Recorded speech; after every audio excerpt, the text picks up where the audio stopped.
What happens when a man is arrested in front of the boys he spent years mentoring? When silence follows instead of outrage and support feels more like control? You won't believe how he turns it all upside down, from the pavement to power. Chapter 1. East Lake. Sundays in East Lake pass slowly, as if the entire city is trying to breathe out, stretch, and convince itself to live just one day without rushing anywhere. I had just finished another session at the center. 16 boys, mostly black, most of them growing up without fathers, but with bright eyes, sharp minds, and questions that cut deep. That day we talked about dignity, what it means to carry yourself with it, what it means to remain human when everything around you tries to reduce you to a number, to a threat, to something less than whole. Dignity, I told them, isn't about shouting. It's not about posturing.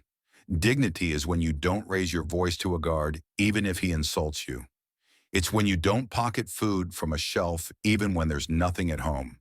It's when you hold yourself together because you know who you are, not what they assume you are.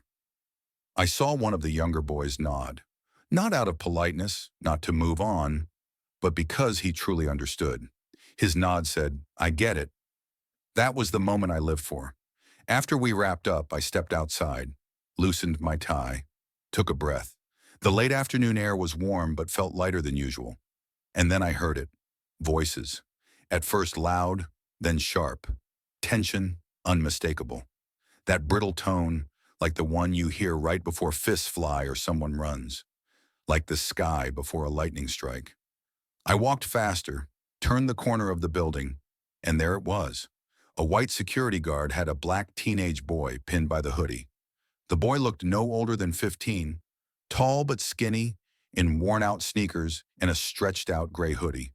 His hands were empty, his body frozen, his eyes wide, not with guilt, but fear, panic, and something deeper, shame. "Think you can just steal and walk out?" the guard barked, shaking him by the collar. I stepped closer, both palms visible.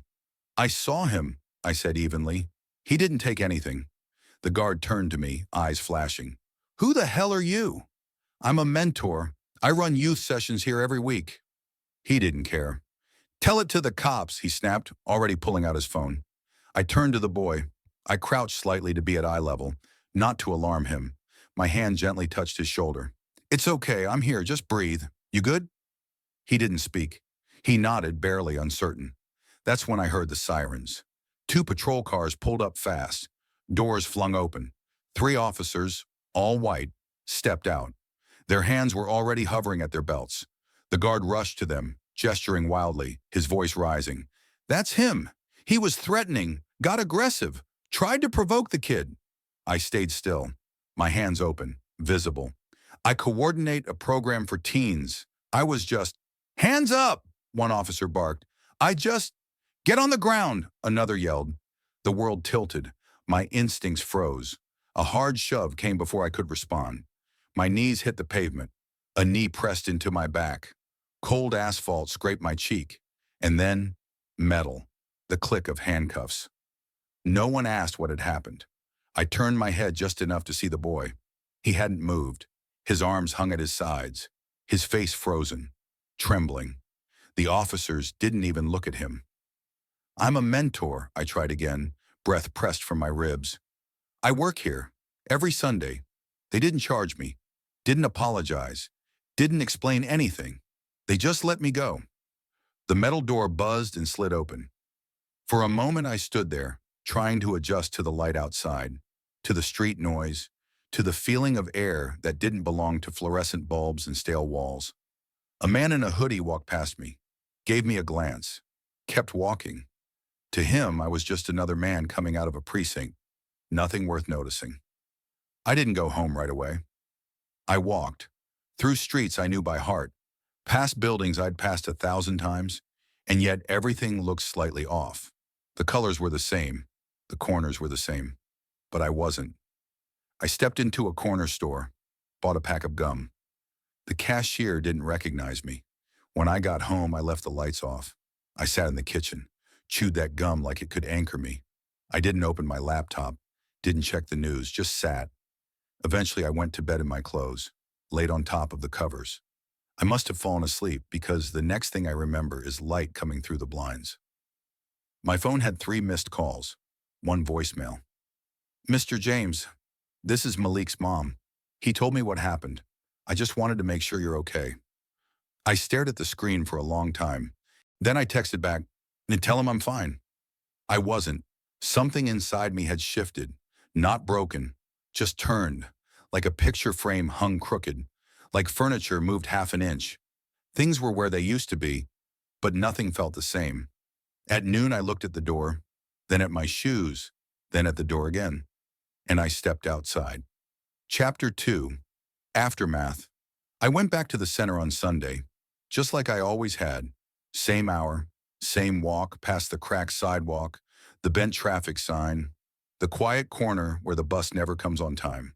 The center looked the same from the outside. Faded bricks, paint peeling by the windows. I unlocked the front door like I had done dozens of times before. The hallway was dim. I didn't turn on the lights right away. Out of the 16 boys who usually came, only 5 showed up. They walked in one by one, slowly, quietly, no energy in their steps, no backpacks slung over one shoulder, no laughing or teasing each other like before. They didn't sit where they usually sat. They didn't even look around the room. Their eyes were down, like they didn't want to meet anyone's gaze, especially mine. I didn't stand, I didn't speak, I didn't pick up the dry erase marker or touch the notebook with the planned topic for the day. We sat in silence. Minutes passed. Finally, one of them, Tari, looked up. He wasn't angry. He wasn't loud. He asked, "So that's it?" I met his eyes. "What do you mean? You just let them throw you down?" I took a breath. I didn't resist. He nodded once, like that confirmed something. "Exactly," he said. He didn't raise his voice. He didn't challenge me. But the word landed harder than any shout. It echoed through the room. That was all. They didn't stay long.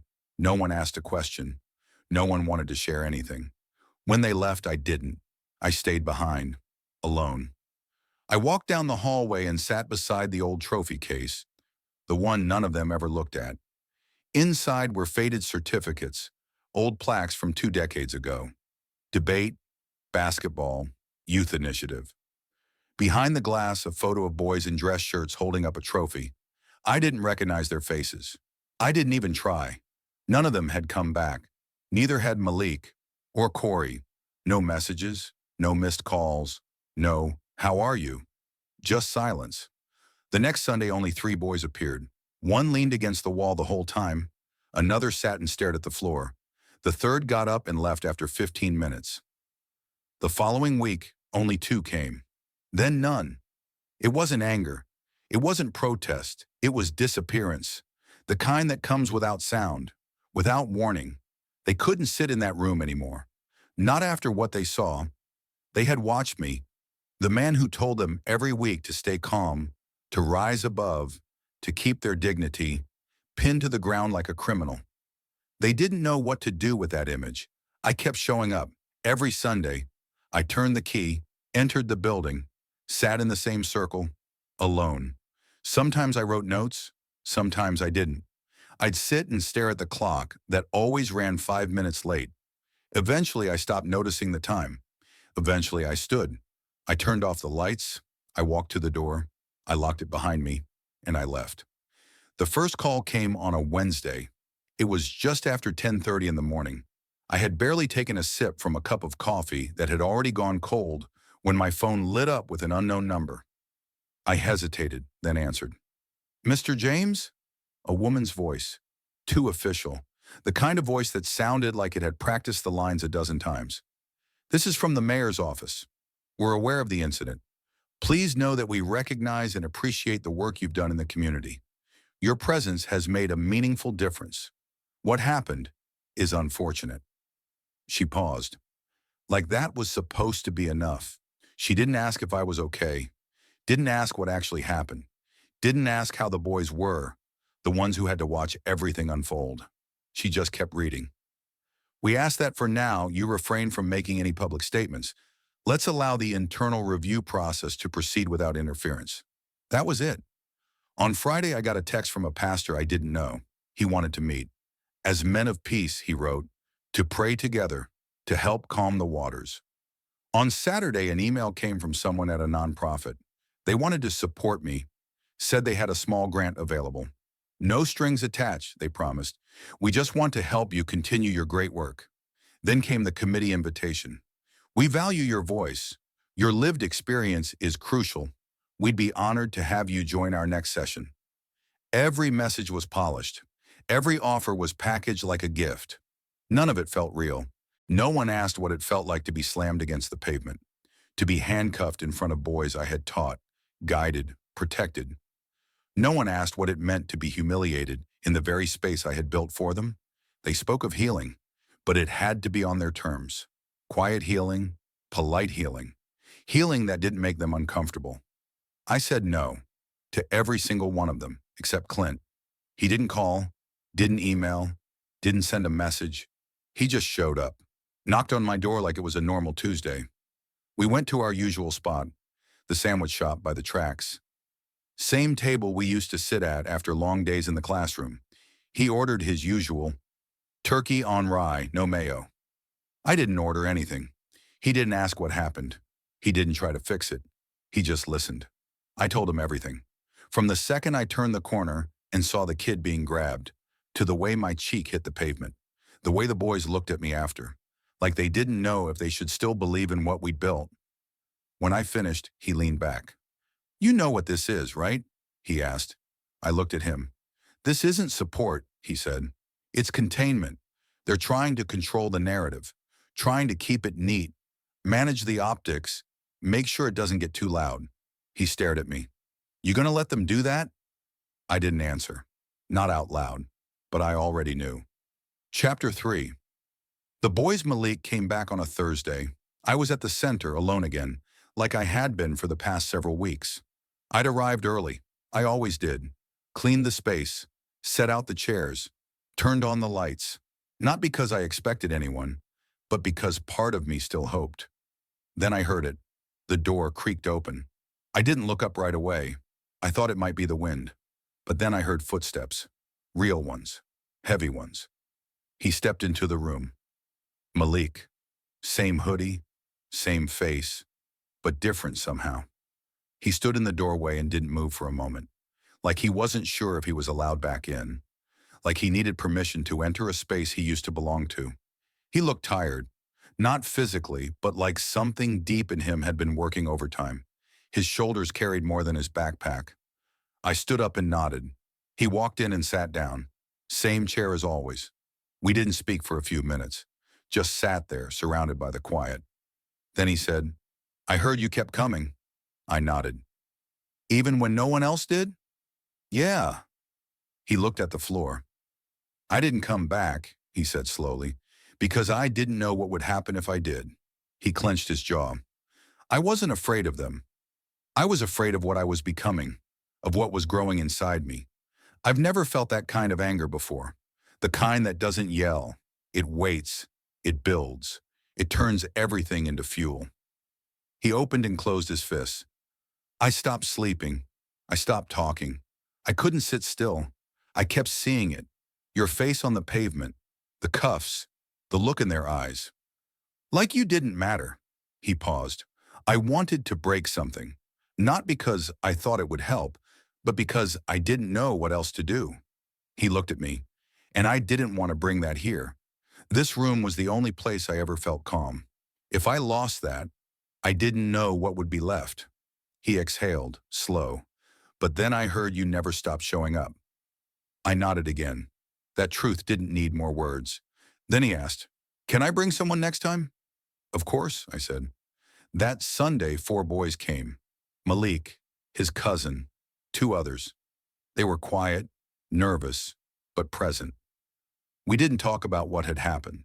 We didn't talk about the arrest or the silence afterward. We talked about anger, about what it does when it's ignored, about the pressure it creates inside your chest.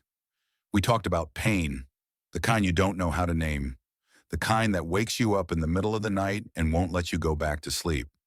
I said, pain that doesn't get spoken becomes something else. It becomes noise. it becomes fire. One boy asked, "How do we stop it?" "We don't," I said. "We learn to carry it together." That was our start. It wasn't neat, it wasn't easy, but it mattered. And that was enough. It started with a letter, not a message, not a text, not an email, a real letter. Paper folded by hand, envelope sealed, address written in ink, and a stamp placed just slightly crooked in the top corner. It came in the middle of the week, tucked between junk mail and a utilities notice. I didn't recognize the handwriting. I left it unopened until everyone had gone home for the day.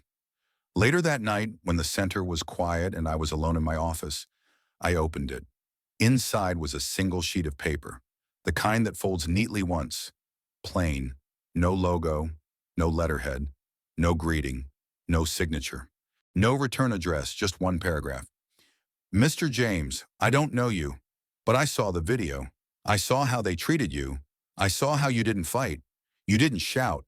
You just stood there, calm and grounded, even when they didn't see your humanity. That kind of strength, it stayed with me. I want to thank you. I want my son to grow up with that kind of clarity, that kind of dignity." That was it. I read it twice, then once more. Then I folded it again and placed it in the drawer beside my desk. And I sat there. A few days later, I started writing too.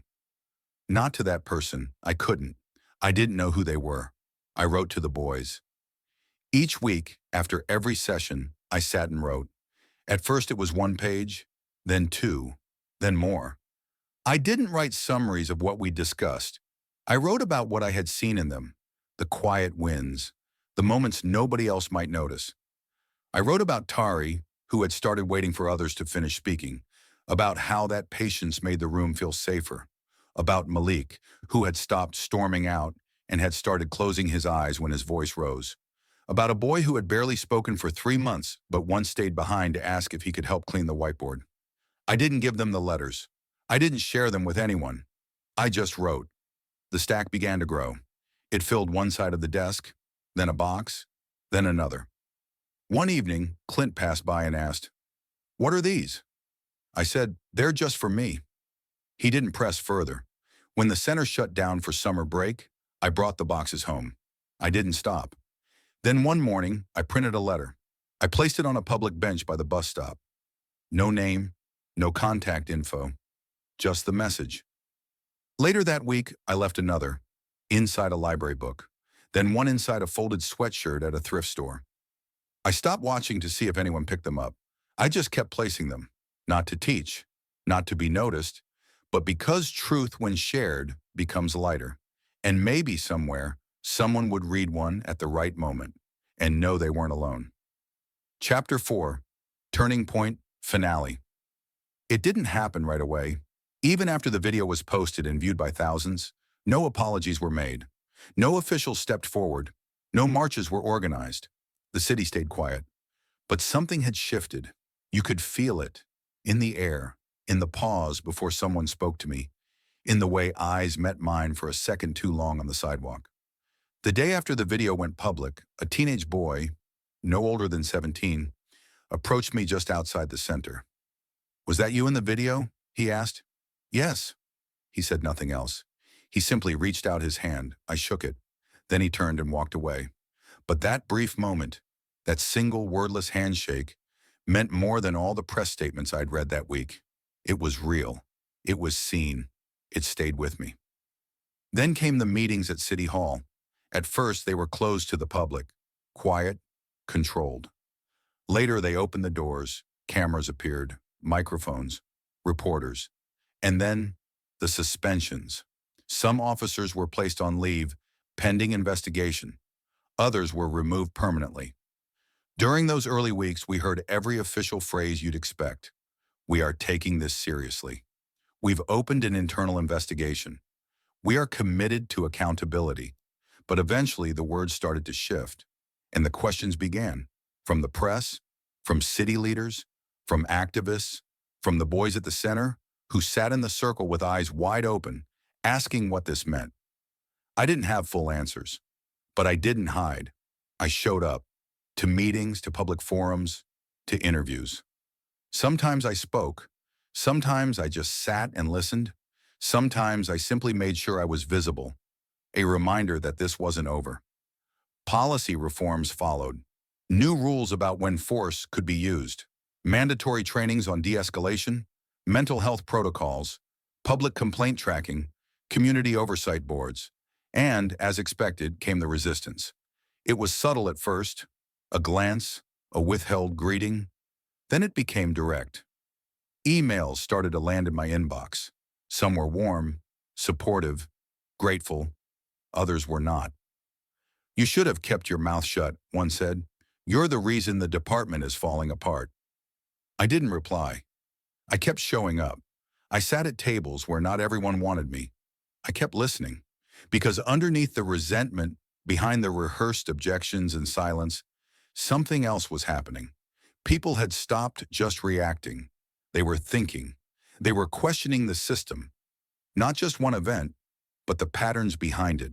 Not just what went wrong that day, but why has this gone wrong for so long? Not just who is guilty, but what have we all allowed to continue? In that fragile space, between defense and understanding, something opened. Not closure, not healing, but something honest. Something that could be built on. Something real. Echo. A week after the video had gone viral, I received a letter. Not an email, not a typed note, a real, physical letter. The kind that comes in the mail.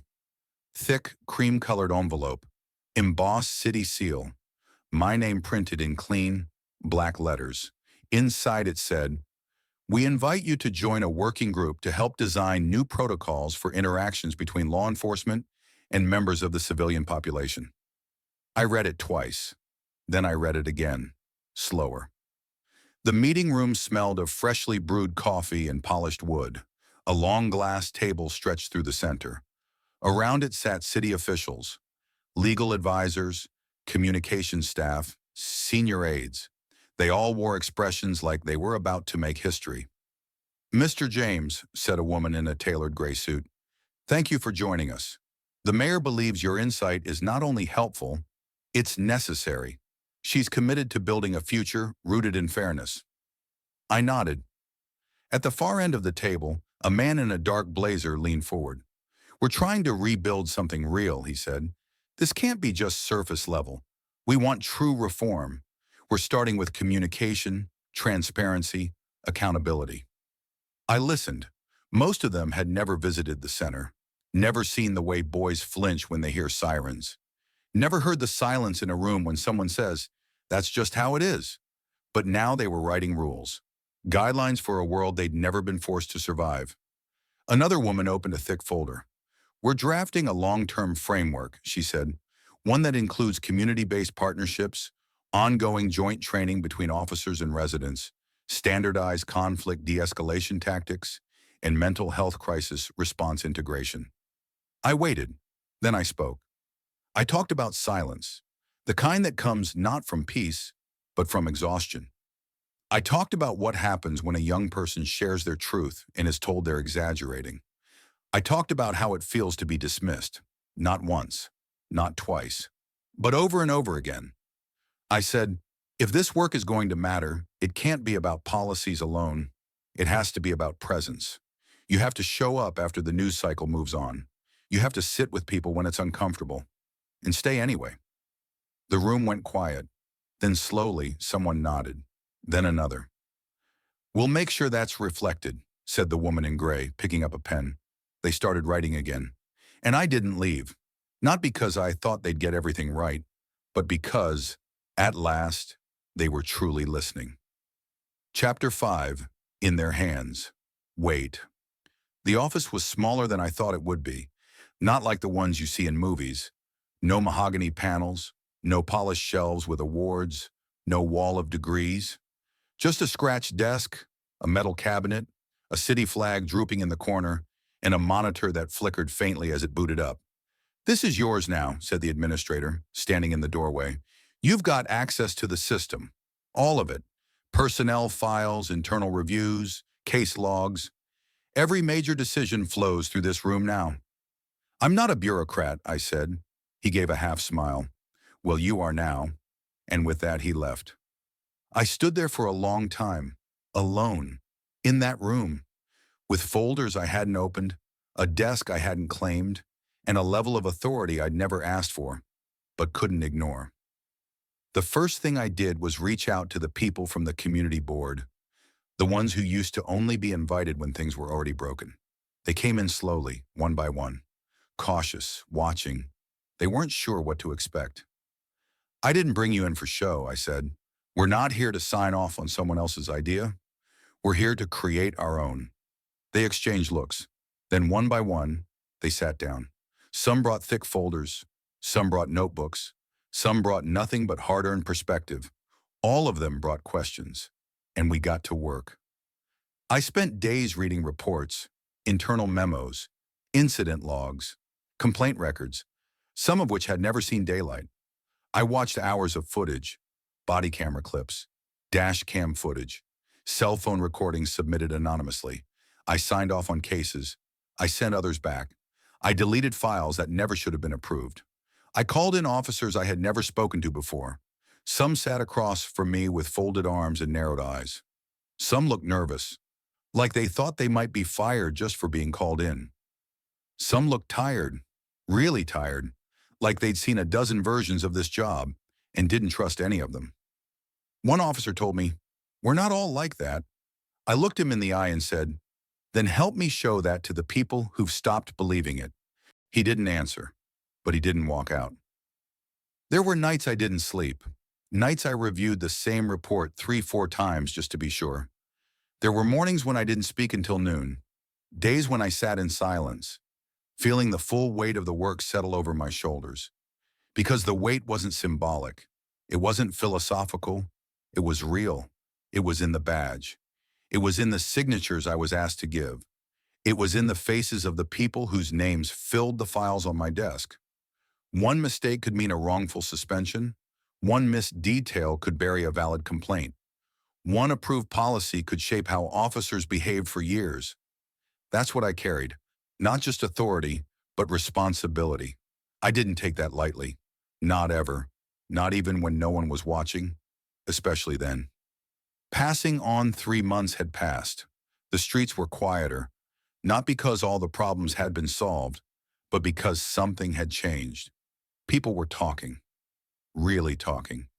And maybe for the first time in a long time, they were listening. At the center, we launched a new program, a discussion circle for older teens. These weren't just kids looking to fill time. They wanted to become something more. Lawyers, advocates, mediators. People who could help others navigate a system that had rarely protected them. They didn't show up for lectures. They came to ask hard questions, to figure out how to survive the world, and maybe even change it. One of them, Eli, tall, thoughtful, with eyes that didn't miss much, raised his hand during one session. "What do you do?" he asked. "When you see injustice, but you're too afraid to step in?" I paused, then said, "You don't have to be loud.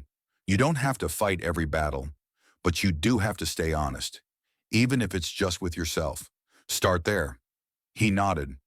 Another teen, a girl with sharp eyes and a steady voice, asked, "And if honesty doesn't change anything? Then find someone who'll stand beside you," I said. "You don't have to do it alone." This work was never meant to be solo. They kept asking questions, and I kept answering, not because I had perfect solutions, but because I'd been there, because presence matters, because showing up matters.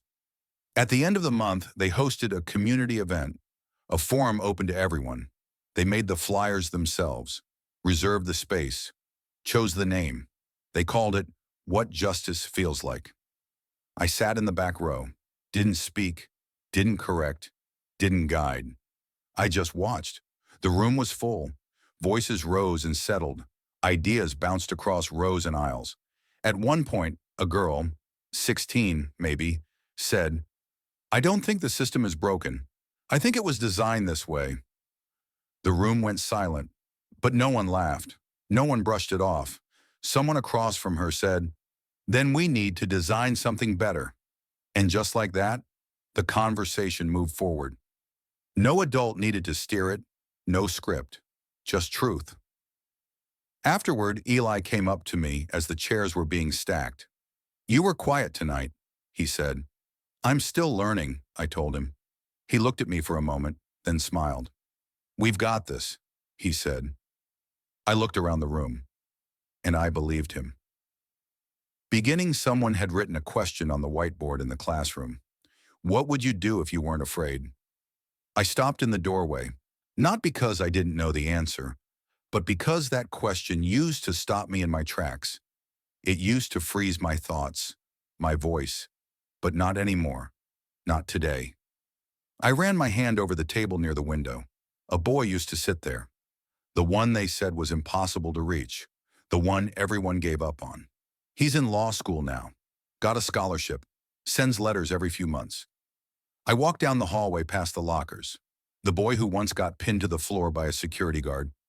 He came back recently, taller, calmer, brought his little brother, said, "I wanted him to see this place. I wanted him to know there's somewhere that feels safe." I stepped into the classroom. There were new faces, teenagers I didn't recognize. Not all smiling, not all sure they wanted to be there, but they came, and that was enough. We could build from there. I turned back to the board. Under the question, written in a different color, probably by someone else, was a single word: everything. I smiled and got to work.